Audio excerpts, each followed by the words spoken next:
Hey guys, so I got married recently and I just want to talk to you guys about it because getting married in Barbados is not that simple. On movies, which is based on America, it's always like you come and go to Vegas without any prior notice and you just get married, you know? So you think the process would be pretty simple. It isn't. The first step really and truly was finding a location, because when we called the magistrate's court to find out like what the process was, actually we went online and there was information online, surprise surprise. They said that if you wanted the magistrate to marry you, because my pastor wasn't able to do it, that you would need basically a location first so that you can figure out which magistrate would do it, because depending on the parish, because Barbados has parishes and not states, for those of you who may be watching who are not Barbadian, depending on what parish you are getting married in, depends on what magistrate you would get. You would get the magistrate for that specific parish, not even the parish that you live in, but the parish that you are getting married in. I'm not sure why it's like that, but that is how it is, I guess, so the magistrates wouldn't travel too far, and also maybe they have their individual jurisdictions and stuff. But yeah, I'm putting calamine lotion all over my face, by the way. That's why I just showed you guys. It helps with the heat rash that I've been getting all summer and stuff. Right, so the magistrates are the first step, really and truly. So, well, the location is your first step. Then you go and you get a letter from the magistrate saying your intention to get married, the location of the wedding, and then you have to go to the marriage licensing office. So I went to the marriage licensing office, and the people there were so nice, like they were so wonderful. And the lady like said a prayer for us, I guess, because I don't know if they do this for everyone, but maybe they sensed that we were religious and stuff. They asked us a good few questions while they were preparing the documentation, and one of the ladies said a prayer for us, and she was like saying, you guys are so young, and I got married young, and I just want you guys to know this advice. And then she prayed for us, and it was like really sweet. We had a good time there, and then we had to go back to the court in order to file the documentation and pay for the magistrate, because you don't pay for the magistrate one time. You get the letter, you go and file the thing with the Home Affairs office, and then you can pay for the magistrate. So we were back and forth. Unfortunately, that day they spelled my husband's last name wrong on the documentation from the Home Affairs office, in the marriage licensing section, and the marriage licensing had his name spelled incorrectly, and we hadn't realized because he has a funny first name spelling, and his last name is quite straightforward, but for some reason there was a mix-up with his last name that we weren't looking for. So when we double checked the documentation, we hadn't seen it, so we had to go back to the marriage licensing office, have that fixed, and then go back to the court. So basically that day the guard in the court saw us 3 times. When we came in, my husband was like, third time to charm. The guard was like, hopefully. So that process, even though it was stressful and it took the whole day essentially because of the back and forth, it wasn't so stressful. Here's where the stress came in. I don't know what's going on with the magistrates, but my magistrate changed 3 times. First, it was one magistrate who said, okay, your 4 o'clock time for your wedding start, no problem, right? Then the magistrate had to be changed because the initial magistrate was no longer available. And this is nothing against the court or anything. It's just, it was stressful.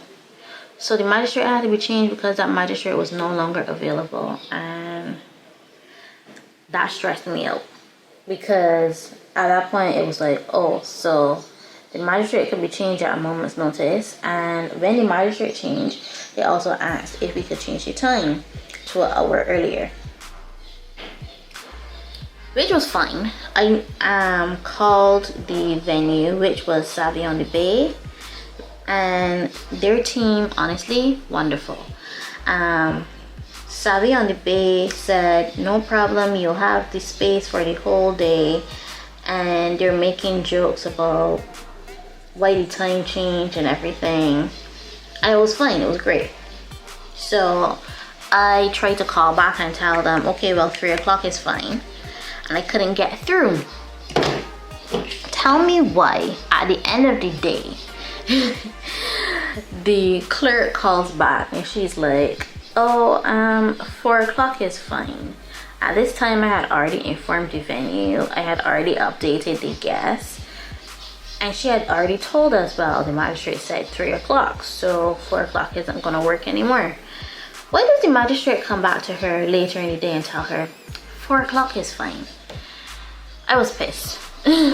Because I'm like, this person really doesn't know what they're doing in terms of the magistrate. They can't make up their mind.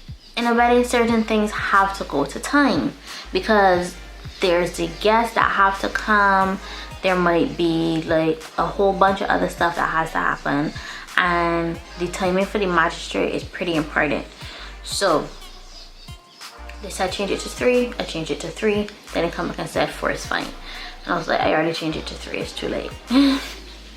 So she said, okay, 3 will be fine. Tell me why 2 days before the wedding,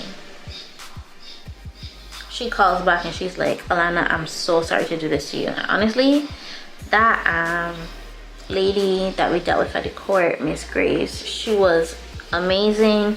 She was so helpful. She was very honest with us about the situation going on. And she said, okay, well, something came up for that magistrate that changed the time to 3 o'clock. But I'm definitely going to get you a magistrate for your wedding day. Don't worry about it. Just let me get back to you. I will sort things out. She calls back later and she says, well, I have a magistrate. This is a guy. He likes to be on time all the time. So please make sure you're on time. But instead of 3 o'clock, the wedding is going to be 3:30 because he's going to get there at 3:30. And then she goes on about saying, well, he likes to be on time. He likes everybody to be on time. So please, please, please be on time. No, my wedding was supposed to start at 3 o'clock. I told all the guests come for 2:30 so that they're seated by 3 o'clock. At that point, I was like, I can't change things now for the venue, for the guests again. We're just gonna go ahead and pray that this guy shows up early. I'm actually using the LA Girl Orange Concealer and blotting out the dark spots that I have around my mouth, around my eyes, and then I had some hyperpigmentation. So that's what I'm doing here right now. Right. So and she's like, this guy's gonna come at 3:30, and I'm like, that's an hour after all the guests arrive. Furthermore, that's an hour after I arrived because I arrived early to my wedding. I don't do late stuff like that. If I'm running late, it's probably because things just got out of hand. I don't usually do late starts. Guys, it was so stressful because on the actual day of the wedding, I arrived just after 2:30. I actually arrived before some of my guests. I'm using the CoverGirl Clean Matte BB Cream.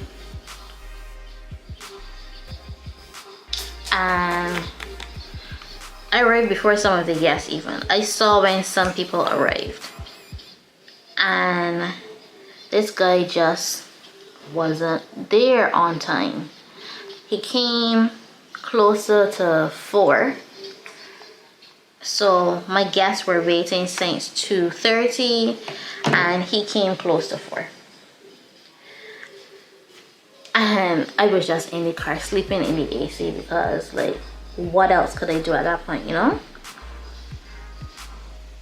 Because obviously leading up to the wedding, you don't get much sleep, you're busy. I did my nails the night before at like 2 o'clock in the morning, and I didn't get much sleep, so I took a nap.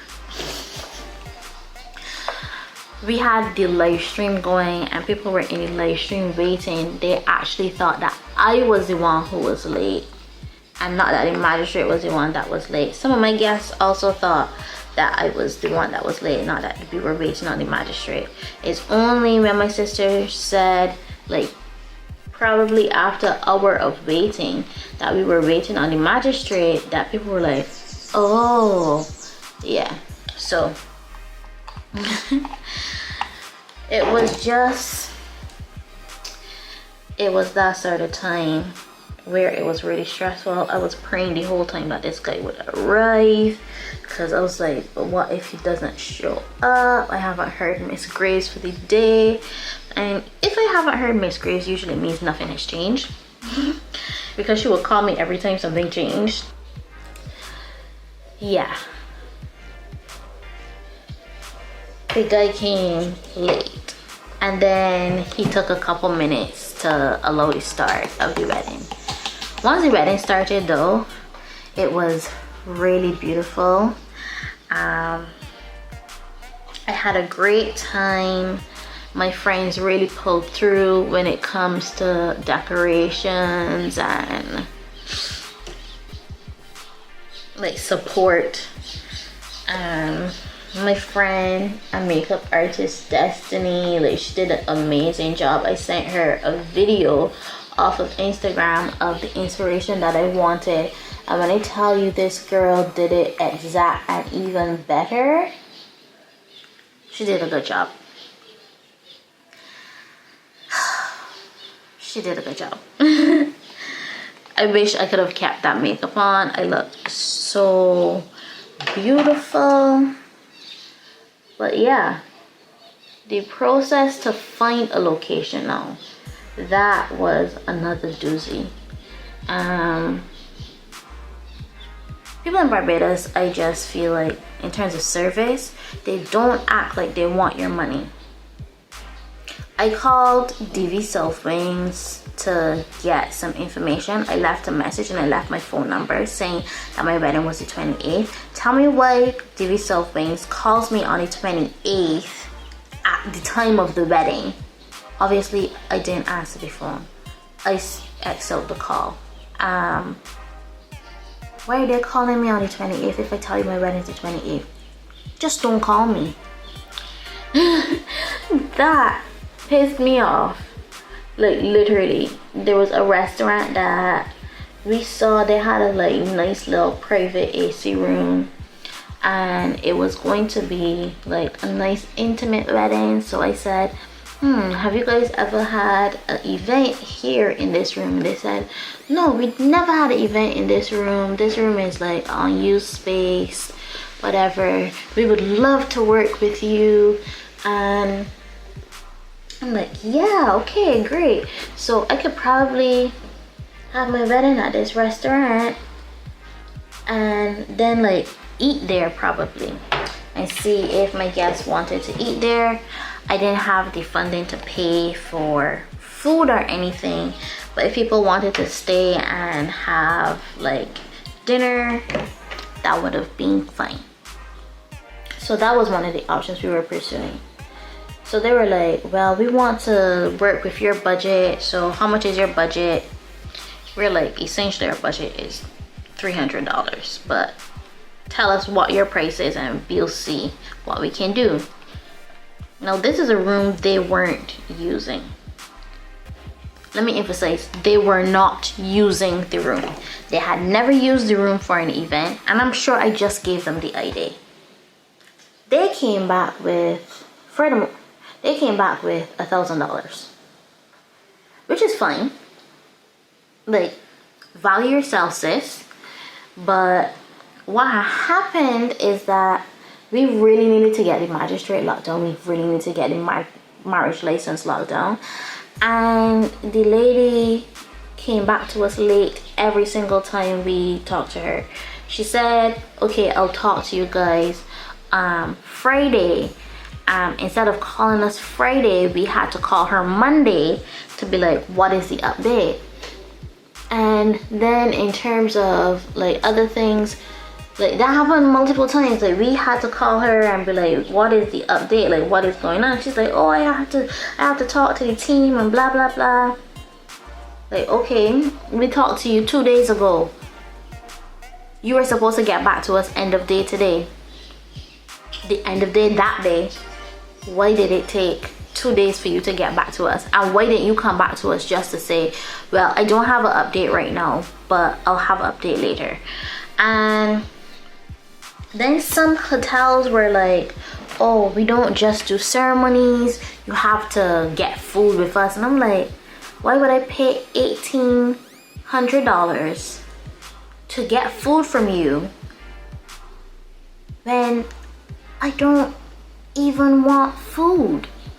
So that was kind of ridiculous.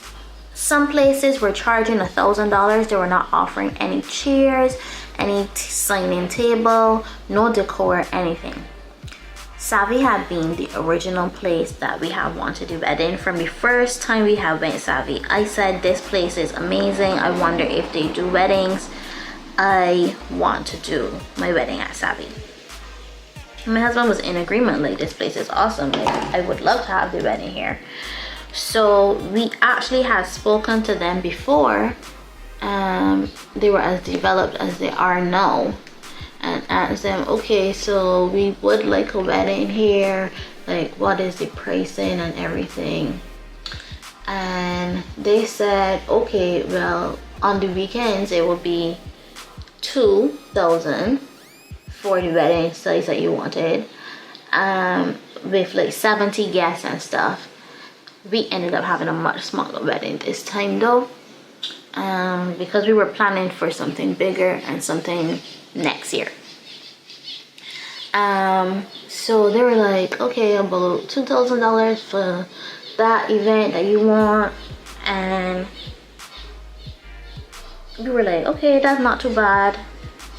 We will plan ahead for it. So I initially was afraid to call back Savvy because $2,000 was too much money. And I said, well, my husband said, well, call and ask. So we ended up paying $1,000 for Savvy for our less than 20 guests, and we had a good time. The coordinator for the wedding, Romaine, was so professional. She actually made the wedding better by asking questions and pushing us to do things that we hadn't thought about. I'm using this Amuse palette that I've hit pan on these three to do my highlight and contour. Yeah, so right, Romaine did an amazing job. She pushed us to think about stuff we hadn't thought about, to adding stuff that we hadn't thought about adding in. And then my friends Natalie and Danielle like came through with the decor. Like, they did such an amazing job. Danielle and her mom actually, like, after me and Natalie did like our simple thing that I was thinking, Natalie was like, oh, it needs more, and she and Danielle teamed up, and my sister, they teamed up and they got stuff done, and they surprised me and my husband when we got there to do like this really beautiful space, and I'll put pictures in this video. In terms of my dress, I ended up doing a dress that I had in my closet already, and the dress was really and truly too small.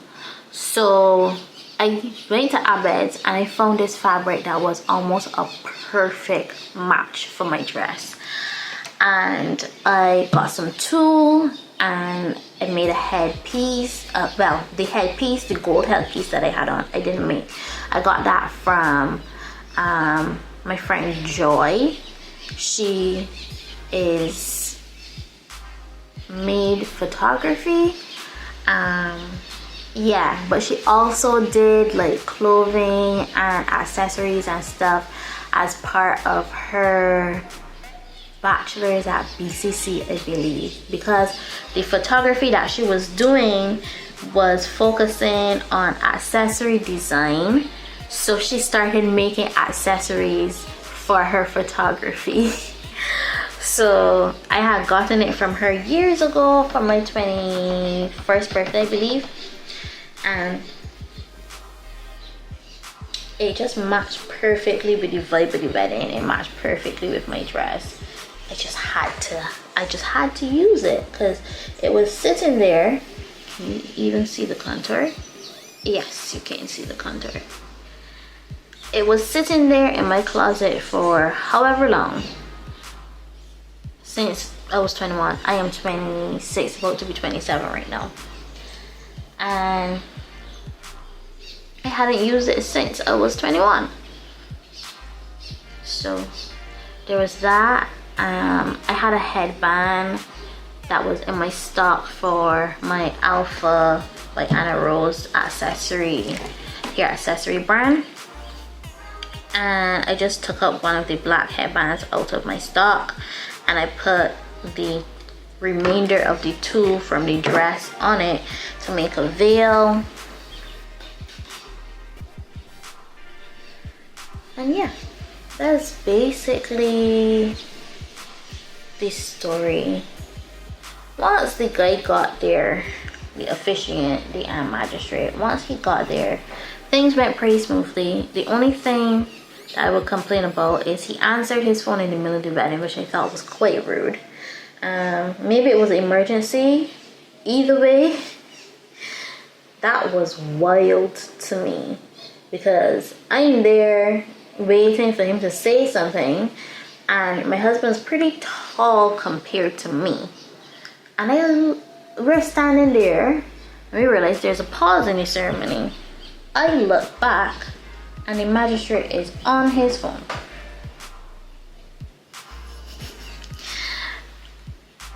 But we had a good time.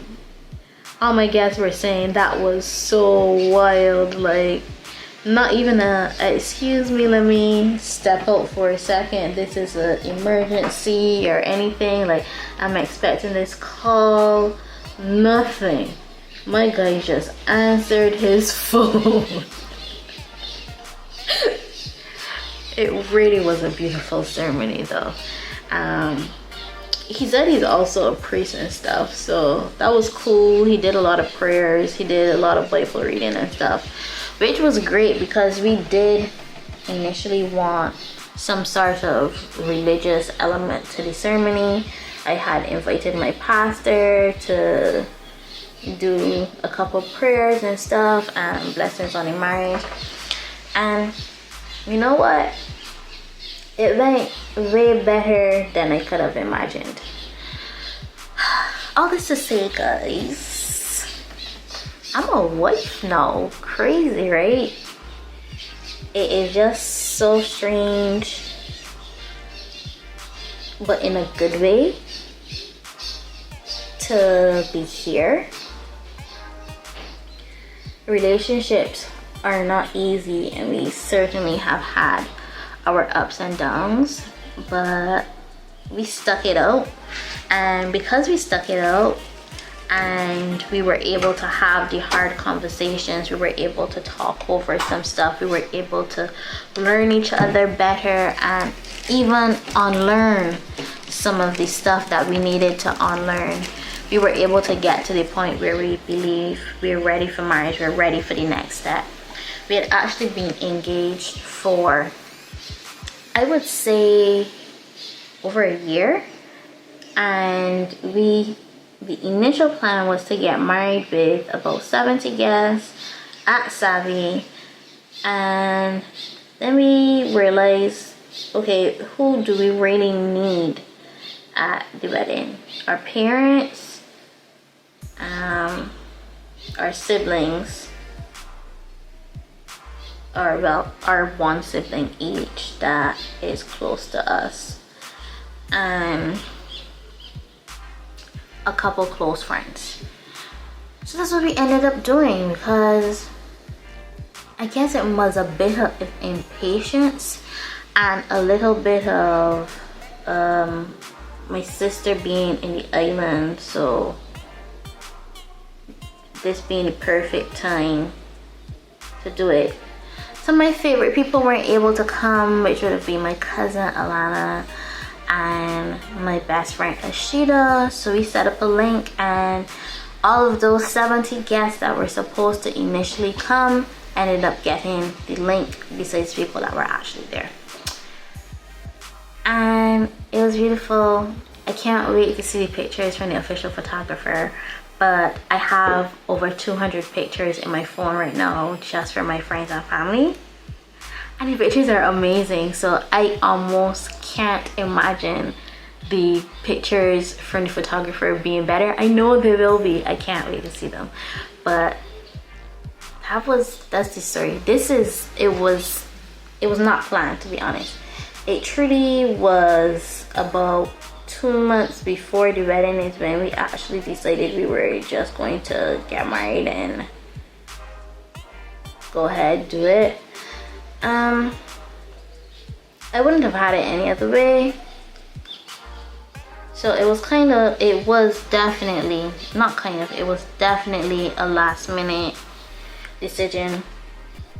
And we had a wedding coming up. My cousin was getting married and his wedding was planned months out, so we also hadn't told my family until after his wedding, which the reason for that was because I didn't want to draw attention away from him when he really had the event coming up first. So I feel like I'm just rambling on and on and on right now. I'm gonna blend my brows and put on some lip gloss and come back and end the video. Okay, so I wore this hat, which my aunt brought back for my mom from, I think, Trinidad.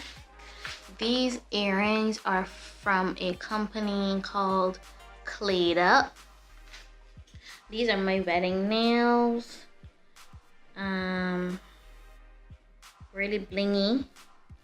This is my top. It's a really old top. I think it's from like Old Navy or Gap or something like that. And then my bottoms. Let me lower the camera. Don't look at my makeup table. Are these slacks? These cakey slacks. I have no idea where I got these from. Probably Burlington or something. Yeah. And the rings are from my husband. Yeah. These are actually some sterling silver rings from a store upstairs, Colonnade Mall, called Moon something or the other. And this is the whole outfit, guys. Tell me if you enjoyed the video below. If you have been married in Barbados, let me know, was the process stressful for you? Down in the comments. If you are looking to get married, tell me if this video was helpful in any way, entertaining. Leave it in the comments below. Like this video, and I'll see you guys next time. Bye.